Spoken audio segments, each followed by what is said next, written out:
Everyone can learn chess openings, and they should at some stage, but most important thing is to understand principles behind opening. What do you want to gain from your first moves, whether it's white or black? These are some basic to advanced chess principles that are helpful at any stage, whether you are a new player or a grandmaster. First of all, you need to realize where to put the pieces. Chess is played on 64 squares, and you have to ask yourself how you can control the most squares. Controlling more squares will mean that your opponent doesn't have a choice in where he wants to put his pieces, and he will have to make use of whatever he got, and he is already on the back foot. Look at this bishop. Where do you think it wants to be? Because here it controls 6 squares, wow, in this square, and it can control 9 squares. Where do you want to put this bishop so it can control the most number of squares? As close to the center as you can. This is a peak bishop that is controlling 13 squares. Yeah, of course there are some situations and openings. Your bishop will control a few but important squares. But if you don't know which squares are important for you, placing it closer to the center is the best option. Same goes with knight and queen and rook. Placing a knight in the center to control more squares can be lethal. Knight loves as much center, it can get on board. For queen, you have to stay safe since it can be attacked by minor pieces, and rooks normally feast on open files in middle game. So that's a topic for middle game principles.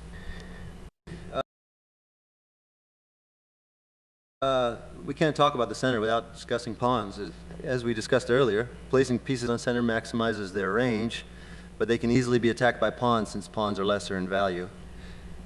You have to maximize your pawns as well with other pieces, different openings. Rely on controlling specific squares. For example, English opening requires controlling these 2 squares. Your goal is to place as many pieces as you can that can control the center. More importantly, these 4 squares and most center. This is the best setup you can hope for where every piece is developed in controlling center. Never bring your queen out early. Embrace the example of Scandinavian defense. You gave your opponent time to develop while you're running away protecting your queen. Basic rule of thumb is knights first, bishop second, and then move queen to connect the rooks. There is one exception. You can bring your queen early when there's no knight. That can attack you. But again, you have to ask yourself, how long can my queen stay in the center? Never give your opponent a chance to develop pieces faster than you. The pawns and knights and bishops are your soldiers. Queen is an important general that needs to stay alive if you want a decisive result. Every move counts. Don't give your opponent a chance to develop 2 pieces while you're moving your same piece. Look at this example from Queen Gambit. Black played 2 moves with a pawn, which is no longer on the board, which basically means black is behind 2 moves. On the other hand, white developed a bishop and took the pawn back in 1 move, which means white is ahead 1 move. All these basic ideas might not matter as much on their own on the beginner stage, but together all of them can lead to heavy advantages or disadvantages. Make sure to attack any piece that comes close with pawn if you can, because you're only getting more center by pawns, whereas your opponent has to retreat, wasting time and moves. Remember, small advantages matter.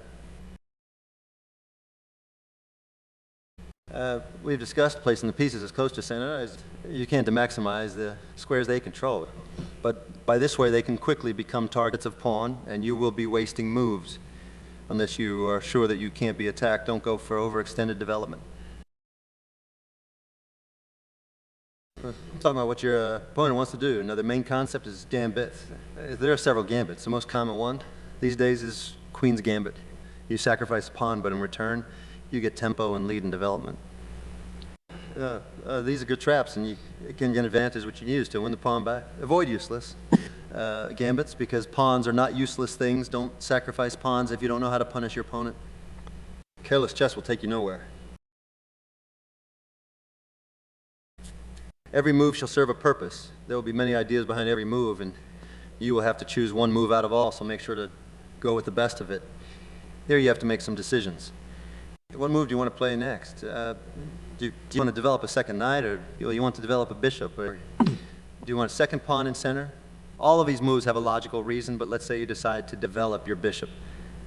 Which square is best for it? This blocks the queen and bishop and doesn't control any central squares.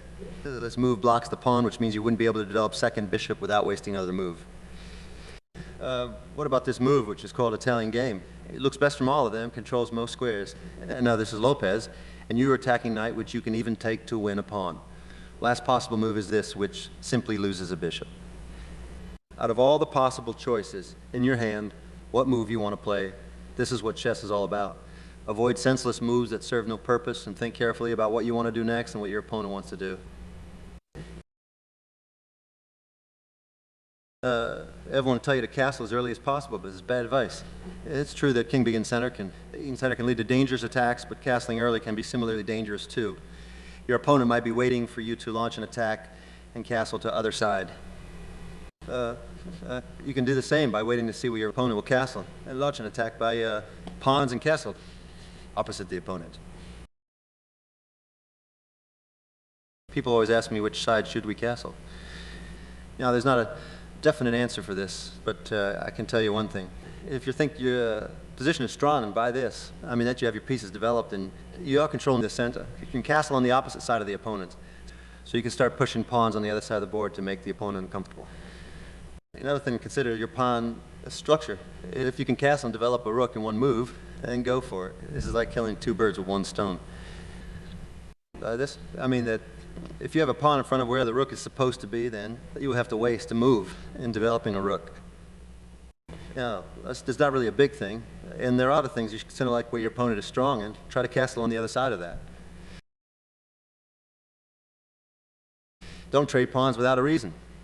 The more pawns you have, the more central control you have. Similarly, avoid overextending them or locking them. You will need open files in future for attacks. Instead of attacking knights with pawns, try caging them. Pawns are great at preventing pieces from squares that they would love to jump on. This applies to bishops too. You can use this in the middle game too. Use both sides of the board. Developing only on one side can be a bad thing because you create an imbalance. Suppose you're strong on the queen side. Opponent can safely castle on the king side without any worries of attack. Similarly, your opponent can attack your king side, but it will be too weak to defend or for counterplay. Last thing you have to know is these are universal principles.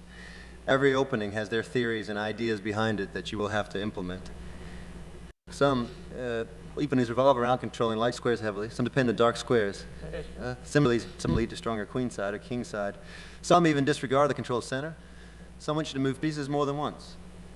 Just make sure whatever opening you play, you know what principles you have to follow and what to not.